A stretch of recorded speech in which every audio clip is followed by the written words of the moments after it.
आप यदि किसी भी कॉम्पिटिटिव एग्जाम की तैयारी कर रहे हैं तो मैं सिर्फ इतना ज़रूर बताना चाहूँगा आपको कि कॉम्पिटिटिव एग्जाम की तैयारी करते समय हमें बहुत सारे चैलेंजेस का सामना करना पड़ता है।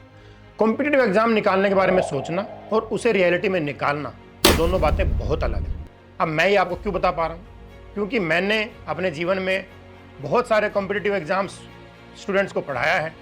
उसके बाद मैंने खुद बैंकिंग एग्जाम निकाला, बैंक में थोड़ा नौकरी करी, और उसके बाद मैंने एसएससी एग्जाम निकाल के पहले मैं सेंट्रल एक्साइज इंस्पेक्टर और आज सेंट्रल जीएसटी में अधीक्षक के पद पर नियुक्त हूँ। तो मैं बताना चाहूँगा आपको कि जब हम एग्जाम की तैयारी कर रहे होते हैं तो हमारे सामने बहुत सारे चैलेंजेस आते हैं। सबसे पहला चैलेंज जो आता है वो आता है कंसिस्टेंसी।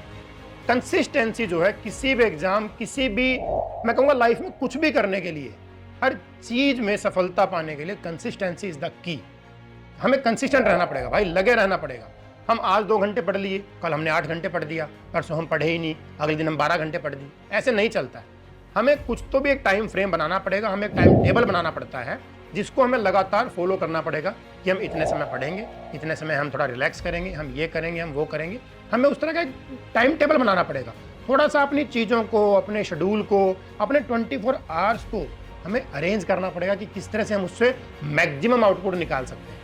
हमें देखना पड़ेगा कि किस टाइम पे हमारी बॉडी हमें पूरा सपोर्ट करती है, हमारी माइंड और बॉडी का कोऑर्डिनेशन बनता है, कि हमारी जो पढ़ाई हम करते हैं उसकी एफिशिएंसी, उसका आउटपुट ज़्यादा आता है। हमें उस टाइम को पढ़ाई में लेना चाहिए। या हमें, हर किसी की सिटिंग कैपेसिटी ना अलग होती है, कोई 2 घंटे पढ़ पाता है, कोई 8 घंटे लगातार पढ़ सकता है। मैं तो सिर्फ 1 घंटे ही ज़्यादातर पढ़ सकता था भाई। 1 घंटे बाद मुझे यार बोरियत हो गई भाई, अब तो फिर क्या करना है आपको, फिर एक 10 मिनट का ब्रेक ले लो, एक थोड़ी सी वॉक कर लो, किसी फ्रेंड के साथ मस्ती कर लो, फ़ोन पे बात कर लो, 10 मिनट की टीवी देख लो, या कोई भी ऐसी चीज़ जो आपको रिलैक्स करे। एक 10 मिनट का ब्रेक लो, पानी वानी पियो, उसके बाद दोबारा बैठ जाओ, फिर लगो 1 घंटे लगातार। तो इस तरह से आपको कंसिस्टेंसी जो है ज़रूर ध्यान देना पड़ेगा, वो बहुत इंपॉर्टेंट है आपकी हर, मैं कहूँगा जीवन में हर फील्ड में सफलता के लिए बहुत ज़रूरी है कंसिस्टेंसी। अब कंसिस्टेंट रहने के लिए हमारे सामने सबसे बड़ा जो चैलेंज आता है वो आती है कई बार हेल्थ। हाँ, हम कंसिस्टेंट रहना चाहते हैं लेकिन हमें बहुत बार बीमारियों का सामना करना पड़ जाता है। कई बार हमें कुछ प्रॉब्लम हो जाती है, कई बार हमें, ये बहुत सारी बीमारियां जो हमें आती हैं, उसके पीछे सबसे बड़ा रीज़न होता है कि हम अब लगातार पढ़ाई कर रहे हैं, बैठ के पढ़ रहे हैं, वॉक नहीं कर पाते, हम बहुत सारी प्रॉब्लम, चाहे वो गट हेल्थ है, चाहे वो बहुत सारे इशूज हमें फेस करने पड़ते हैं।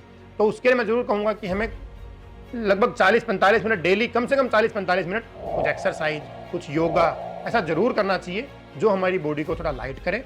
हमें दिन भर उससे बड़ा लाइट और बड़ा एनर्जेटिक फील होगा। अच्छा, ये करने का, एक्सरसाइज करने का बहुत बड़ा फायदा और होता है, हमारी डाइट क्लीन हो जाती है, और अगर हमारी डाइट क्लीन होगी तो हमारे विचार क्लीन होंगे। हम अच्छे विचारों के साथ, सद्विचारों के साथ हम पढ़ाई कर पाएंगे, और विचार अगर आपके अच्छे हैं तो हमेशा आपके रिजल्ट अच्छे आएंगे।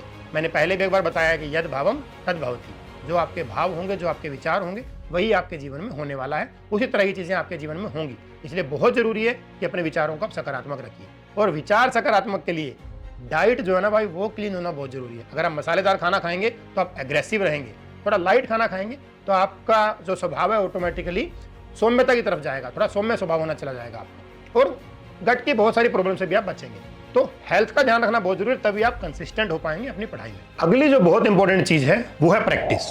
अब आपने दिन भर पढ़ लिया, पढ़ गए, अब पढ़ने के बाद जैसे ही आप सोने लगते हो, अगले दिन जब सुबह उठते हो तो बहुत बार ऐसा होता है कि आपको कुछ याद ही नहीं है कि हमने कल क्या पढ़ा था। इसीलिए जो मैंने प्रैक्टिस हमेशा फॉलो करी, आपने दिन भर में जो भी पढ़ा है, एक रात को सोने से पहले 15 मिनट, 20 मिनट, 30 मिनट्स का उसका एक थोड़ा सा टेस्ट, सेल्फ टेस्ट, कुछ भी एक टेस्ट लिख लो थोड़ा सा, ताकि वो सारी चीज़ें जो आपने दिन भर में पढ़ी वो आपको बिल्कुल दिमाग में, आपके जहन में बैठ जाएंगी। पढ़ने में हम कई बार चीज़ें भूल जाते हैं, लेकिन अगर हम उसके बारे में लिख लेंगे तो वो चीज़ हमें दिमाग में बैठ जाती है। तो इसीलिए एक बार सोने से पहले जरूर एक 15 मिनट, 20 मिनट, 30 मिनट्स का अगर हम टेस्ट कर लेंगे तो वो चीज़ हमारे बिल्कुल जहन में उतर जाएगी। तो टेस्ट जो है बहुत ज़रूरी है।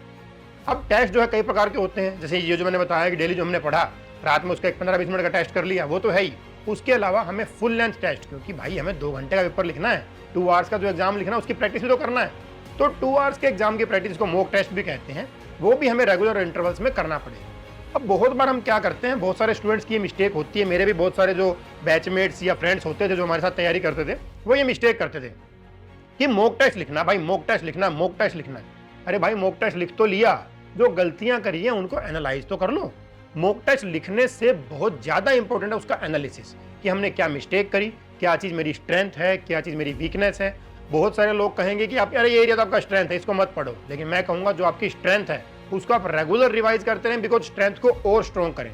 यही एक चीज़ है जो आपको भीड़ से अलग करेगी, यही एक चीज़ है जो भीड़ से आपका इतना बड़ा गैप क्रिएट कर देगी कि बाकी भीड़ वो गैप ही पूरा नहीं कर पाएगी। सिमिलरली आपकी वीकनेस पे काम करें। अगर आप, जैसे मेरा पार्ट जीके मेरा बहुत वीक होता था, तो जीके जरूर रेगुलरली हमें पढ़ना है, लेकिन अगर सिर्फ जीके ही पढ़ते रहोगे, जो आपका स्ट्रॉन्ग पार्ट है आपका वो भी वीकनेस की तरफ आ जाएगा। तो स्ट्रॉन्ग पार्ट को डेली रिवाइज जरूर करें, साथ ही साथ जो आपका वीक पार्ट है उसको डेली पढ़ें। कोशिश करें कि वो भी आपका, अगर स्ट्रॉन्ग पार्ट ना भी बन पाए तो एटलीस्ट एवरेज पार्ट बन जाए, वो हमको इतना पीछे ना ले जाए कि वो हमारे स्ट्रॉन्ग पार्ट का गैप भी जो है पूरा बिल्कुल खत्म कर दे। तो इसीलिए मॉक टेस्ट जो आप रेगुलर लगाओ उसका एनालिसिस करना बहुत जरूरी है, जिससे हमें पता लग पाए कि ये हमारा स्ट्रेंथ पार्ट है और ये हमारा वीक पार्ट है। अब अगला जो बात आती है, हम पढ़ाई भी रेगुलर कर रहे हैं, मॉक टेस्ट भी लगा रहे हैं, लेकिन मॉक टेस्ट में जितना स्कोर हम करना चाहते हैं उतना स्कोर नहीं आ पा रहा। बहुत बार होगा भाई, बहुत बार लो फील करोगे अपने तैयारी करने के, जो ये पूरा टेन्योर है ना, ये पीरियड बहुत रिस्की होने वाला है।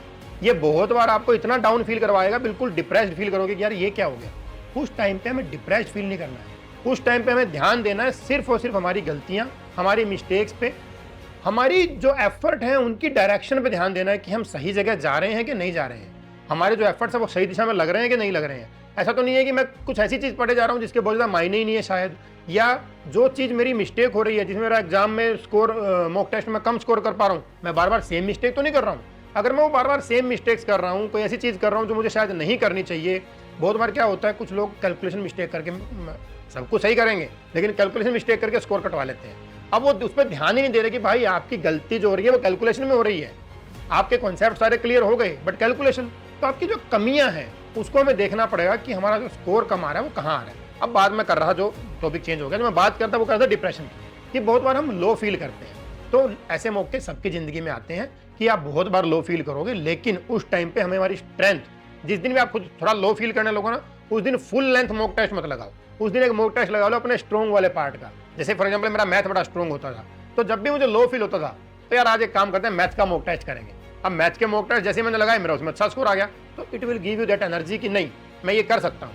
तो वो एक कई बार जो हमें लैक होने लगता है ना कि यार ये मैं शायद कहीं मैं पार्ट पीछे तो नहीं हट रहा हूँ, तो उससे आपको एक स्ट्रेंथ मिलती है कि नहीं I can do it and I will do it. तो एक खुद के ऊपर शक ना करें, सिर्फ लगे रहें, क्योंकि मेहनत जो है ना लगातार करनी पड़ेगी भाई, बहुत लंबी जर्नी है, इट्स नॉट जोक। अब अगर जोक होता तो भाई हर कोई लग जाता ना यार। अब आप लाखों लोगों में से कुछ चंद हजारों लोग जो है निकलते हैं, और अगर पार्टिकुलर किसी पोस्ट की बात करूं तो कुछ सैकड़ों लोग जो है लाखों में से निकल के आते हैं जो कि उस पार्टिकुलर पोस्ट के लिए लड़ रहे हैं। तो यार भाई अगर इतना स्पेशल बनना है तो फिर एफर्ट्स भी स्पेशल ही लगेंगे, क्योंकि अगर मंजिल आपकी तो मेहनत आपकी लगेगी भाई, कोई और नहीं कर पाएगा। एक और चीज जो इस जर्नी में आपको सबसे ज्यादा परेशान करेगी वो है सोशल प्रेशर। जो सोशल प्रेशर है ना वो इतना ज्यादा बन जाएगा, आज आपके आसपास के लोग खूब बोलेंगे आपको, अरे तू ये नहीं कर पाएगा, अरे तू वो नहीं कर पाएगा, तो इससे बढ़िया ये नौकरी देख ले, इससे बढ़िया ये जॉब देख ले, अरे भाई तेरी एज तो देख, इस एज में तो अभी तक तैयारी ही कर रहा है। ऐसे बहुत सारे लोग आएंगे भाई, लेकिन हमें लगे रहना है, सिर्फ और सिर्फ हमारा एक ही फोकस होना चाहिए कि मुझे ये एग्जाम निकालना है। उसमें अपनी स्ट्रेंथ जो है उस पर काम करते रहो, रेगुलर करते रहो। दुनिया का काम है भाई हंसना, दुनिया का काम है मजाक बनाना, लेकिन जैसे ही आप जॉब निकाल के आओगे, जैसे ही आप जॉब लेके आओगे एग्जाम निकाल के, वही लोग बोलेंगे वाह यार खूब मेहनत करी, उस लड़के को देखो उसने इतनी मेहनत करी, आज देखो कैसा कर गया।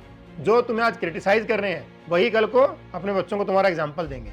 एक छोटा सा एग्जाम्पल इसमें आपको मैं वीरेंद्र सहवाग का देता हूँ। क्या यार मैं कुछ भी बात करता हूँ ना, क्रिकेट बीच में आ ही जाती है। वीरेंद्र सहवाग का एग्जाम्पल देता हूँ, पूरी दुनिया बोलती रही उसको, क्या अरे इसका तो फुटवर्क अच्छा नहीं है, ये क्या ही क्रिकेट खेल पाएगा, इसके तो पैर चलते ही नहीं है। लेकिन जब वो टेस्ट खेलना स्टार्ट किया उसने, तो लोग बोलने लगे टेस्ट का अच्छा प्लेयर कभी हो ही नहीं सकता, क्योंकि टेस्ट में फुटवर्क बहुत जरूरी है। और मैं आपको बता दूं, एक बहुत लंबे समय के लिए नहीं, बट एक बार तो ऐसा समय आया था आईसीसी टेस्ट रैंकिंग में नंबर 1 पे रहा है सहवाग। तो भाई अपनी स्ट्रेंथ पे लगे रहो बस, दुनिया का काम है यार मजाक बनाना, वो तो क्रिटिसाइज करेगी, it's very easy to criticise anybody, वो क्रिटिसाइज करेगी। लेकिन जब आप कुछ अच्छा कर लोगे, जब आप कुछ अचीव कर लोगे, जब आप एग्जाम निकालने के बाद एक रेप्यूटेड जॉब ले लोगे, वो अपने बच्चों को आपको एग्जाम्पल देने वाले हैं। तो इसीलिए लगे रहो बस, सोसाइटल प्रेशर में नहीं आना है। अभी तक जो बातें बताई वो बताई कि क्या क्या चैलेंजेस आएंगे। एक यार मिस्टेक करते हैं हम सब लोग, मैंने भी की थी, हम सब लोग एक मिस्टेक करते हैं कि अपने पूरे फ्रेंड्स, पूरी रिश्तेदारी, पूरे सबको हम ज्ञान बांट देते हैं कि हमारा छोरा यूपीएससी की तैयारी कर रहा है, हमारा लड़का एसएससी का एग्जाम निकाल देगा, हमारा ये हमारा। भाई तैयारी करो, सिर्फ तैयारी करो, मत बताओ दुनिया को कि मैं तैयारी कर रहा हूँ। वो रोज आएंगे दिमाग खाने, रोज आएंगे आपको डिमोटिवेट करने। वो डेली आने वाले ये बोलने की अरे यार बहुत हो गया, बस अब मत कर तैयारी, नहीं निकल पा रहा तेरे से, नहीं ये हो पा रहा, नहीं वो हो पा रहा। आएगी दुनिया। तो इसलिए किसी को मत बताओ कि तुम क्या कर रहे हो, सिर्फ लगे रहो भाई, लगे रहो लगे रहो लगे रहो, इतनी शांति से लगे रहो कि सफलता शोर मचा दे। एफर्ट जो है ना, आपका प्रयास जो है बिल्कुल शांत होना चाहिए, लेकिन सफलता चिल्ला चिल्ला के बोल देगी कि तुम क्या हो। ठीक है, because action speak louder than words. पता है ना आपको, एक्शंस जो हैं आपके वो इतने अच्छे कर दो, बोलने की जरूरत नहीं ना मैं तैयारी कर रहा हूँ। जब मैं एग्जाम निकालता हूँ दुनिया जान जाएगी कि अरे यार तैयारी कर रहा था। हम सोचते रह गए कि ये दिन शांत क्यों है। बिल्कुल तूफान से पहले की शांति वो पकड़ लो भाई, तब निकलेगा एग्जाम। दुनिया का प्रेशर कम से कम तभी आ पाएगा जब अपनी बातें अपने तक रखो। ठीक है, तो ये कुछ बातें हैं, इनको ध्यान रखो, लगे रहो, लगे रहना पड़ेगा। जर्नी बहुत लंबी होने वाली है, लगे रहना पड़ेगा, लगे रहना पड़ेगा। और यही टाइम है 1-2 साल बस, इसमें अगर आपने अपनी पूरी एफर्ट डाल दी, पूरी जिंदगी ऐसी हो जाने वाली है बिल्कुल गोल्डन। कुछ नहीं सोचना भाई, फिर बिल्कुल रिलैक्स जीवन है। उसके बाद आपको जाओ जॉब करो, बढ़िया बेहतरीन शानदार आपको रेपुटेड जॉब मिलती है, लाइफ में अच्छा खासी, समाज में जो अच्छी खासी इज्जत मिल जाती है, बढ़िया ज़िंदगी हो जाती है भाई। मैं तो बेहतरीन ज़िंदगी जी रहा हूँ। और बेहतरीन जो वर्ड है ना, इस पर गौर करना, बेहतरीन, बहुत एनर्जी मिलेगी इससे। ठीक है, चलो लगे रहो।